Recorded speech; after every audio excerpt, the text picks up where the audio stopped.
ఇప్పుడు కేవలం 7,999 up to 10 kgs వరకు బరువు తగ్గి అధిక బరువు నుంచి వచ్చే ప్రధాన సమస్యలను దూరం చేసుకోండి.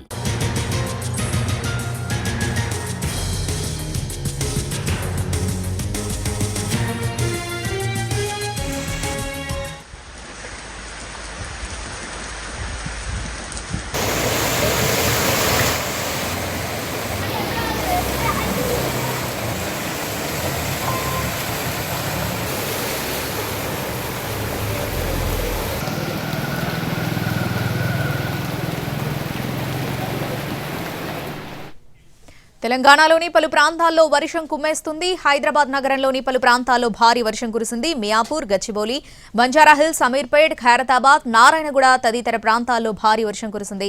రహదారులు జలమయం కావడంతో వాహనదారులు ఇబ్బందులు ఎదుర్కొంటున్నారు. సాయంత్రం కార్యాలయాల నుంచి ఇళ్లకు చేరుకునే ఉద్యోగులు ట్రాఫిక్ జామ్తో ఇబ్బందులకు గురయ్యారు.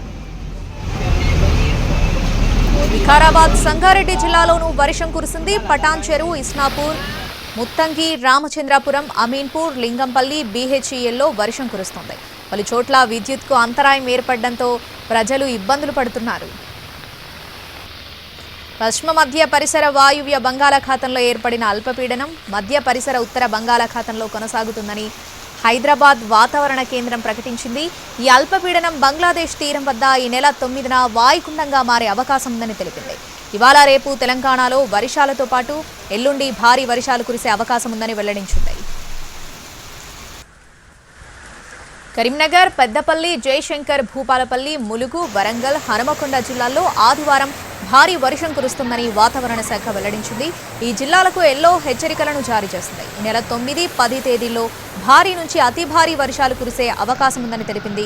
9న కొమరం భీం, ఆసిఫాబాద్, మంచిర్యాల, జయశంకర్, భూపాలపల్లి, ములుగు జిల్లాల్లో అతి భారీ వర్షాలు పడే అవకాశం ఉందని తెలిపింది. ఈ జిల్లాలకు ఆరెంజ్ హెచ్చరికలు జారీ చేసింది.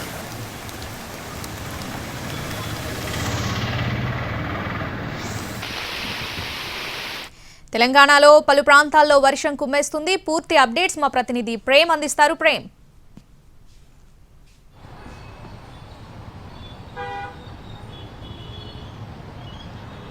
అయితే గత 5-6 రోజులుగా కురుస్తున్నటువంటి తెలంగాణలో అనేక చోట్ల భారీ వర్షం కురుస్తుందని కూడా చెప్పొచ్చు. అయితే గత 2 రోజులుగా కూడా ఉదయం సమయంలో కాస్త ఎడతెరిపి కల్పించినప్పటికీ కూడా సాయంత్రం అయ్యేసరికి మాత్రం మళ్ళీ వర్షం తిరిగి తన ప్రభావాన్ని చూపిస్తుందని కూడా చెప్పొచ్చు. ముఖ్యంగా చెప్పుకోవాలంటే మనం ప్రస్తుతం హైదరాబాద్ లో ఉన్నటువంటి పరిస్థితులు అయితే చూసుకోవచ్చు. అయితే గత కొద్దిసేపటి క్రితం పడినటువంటి వర్షం నేపథ్యంలో రోడ్లు కూడా మొత్తం జలమయమని కూడా చెప్పొచ్చు. ముఖ్యంగా చెప్పుకోవాలంటే ఈ యొక్క వర్షం నేపథ్యంలో కూడా రోడ్లపై ప్రయాణించేటువంటి వాహనదారులు కావచ్చు, అలాగే పాదచారులు కూడా అనేక ఇబ్బందులు పడేటువంటి పరిస్థితి కూడా కనిపిస్తుంది. ముఖ్యంగా గత వారం రోజులుగా కురుస్తున్నటువంటి భారీ వర్షాల నేపథ్యంలో ఇప్పటికే తెలంగాణ రాష్ట్రంలో అటు పలు చోట్ల అటు ఖమ్మం కావచ్చు, సూర్యాపేట, నల్గొండ లాంటి జిల్లాల్లో చాలా ఇబ్బందులు ఎదుర్కొన్నటువంటి పరిస్థితి కనిపిస్తుంది. అనేక చోట్ల కొంతమంది మృత్యువాత పడేటువంటి పరిస్థితి కూడా చూసుకోవచ్చు. ఆ తర్వాత కాస్త ఎడతెరిపి కల్పించినప్పటికీ కూడా నిన్న సాయంత్రం నుంచి కూడా తిరిగి మరి ఒక వర్షం మళ్ళీ కురుస్తున్నటువంటి పరిస్థితులు కనిపిస్తుంది. అయితే ఉదయం సమయంలో కాస్త ఎండ కనిపించినప్పటికీ కూడా తిరిగి సాయంత్రం అయ్యేసరికి మాత్రం తిరిగి మరి ఒక వర్షం అయితే తన ప్రభావాన్ని కూడా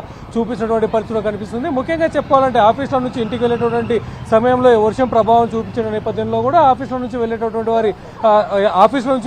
వారు కావచ్చు, అలాగే కాలేజీలలో స్కూళ్ళ నుంచి ఇంటికి వెళ్ళేటువంటి వాళ్ళు కూడా చాలా ఇబ్బందులు ఎదుర్కొంటున్నటువంటి పరిస్థితులు కనిపిస్తుంది. ముఖ్యంగా రేపు వినాయక చవితి నేపథ్యంలో కూడా ఈ రోజు అనేక షాపింగ్ల నేపథ్యంలో కూడా పలువురు రోడ్లపైకి వచ్చేటువంటి పరిస్థితులు చెప్పవచ్చు. అటు వినాయక విగ్రహాలు కొనుగోలు చేయడానికి కావచ్చు, అలాగే పూజా సామాగ్రి కొనుగోలు చేయడానికి వచ్చేటటువంటి భక్తులు కూడా ఈ యొక్క వర్షం కారణంగా అనేక ఇబ్బందులు ఎదుర్కొనేటువంటి అవకాశం కూడా ఉండేటట్టుగా చెప్పుకోవచ్చు. ముఖ్యంగా హైదరాబాద్ పరిసర ప్రాంతాల్లో అటు షేర్లింగంపల్లి కావచ్చు, చందానగర్, మియాపూర్, గచ్చిబౌలి, మాదాపూర్, కొండాపూర్, హైటెక్ సిటీ ప్రాంతాల్లో కూడా భారీ వర్షం కురిసిందని కూడా చెప్పొచ్చు. ఆ తర్వాత మెహదీపట్నం, అలాగే మాసప్ ట్యాంక్, మంగళహట్, అలాగే ఎల్బీ నగర్, వనస్థలిపురం ప్రాంతాల్లో కూడా చాలా వర్షం కురిసినటువంటి పరిస్థితులు కూడా చెప్పుకోవచ్చు. అయితే ఇదే తరహాలో వర్షం కురిసే అవకాశం ఉండబోతుందని చెప్పి కూడా ఇప్పటికే వాతావరణ శాఖ కూడా హెచ్చరికలు జారీ చేసినటువంటి పరిస్థితులు కనిపిస్తున్నాయి. ముఖ్యంగా చెప్పాలంటే తెలంగాణలో మరో 2 రోజుల పాటు భారీ నుంచి అతి భారీ వర్షాలు కురిసే అవకాశం ఉండబోతున్నట్టుగా కూడా వాతావరణ శాఖ కూడా హెచ్చరికలు జారీ చేసింది. ఈ తరుణంలో కూడా రాష్ట్ర ప్రభుత్వం కూడా అత్యవసరం అయితేనే తప్ప ప్రజలు బయటకు రావద్దని చెప్పి ప్రభుత్వం కూడా విజ్ఞప్తి చేసినటువంటి పరిస్థితులు కనిపిస్తుందని చెప్పుకోవచ్చు.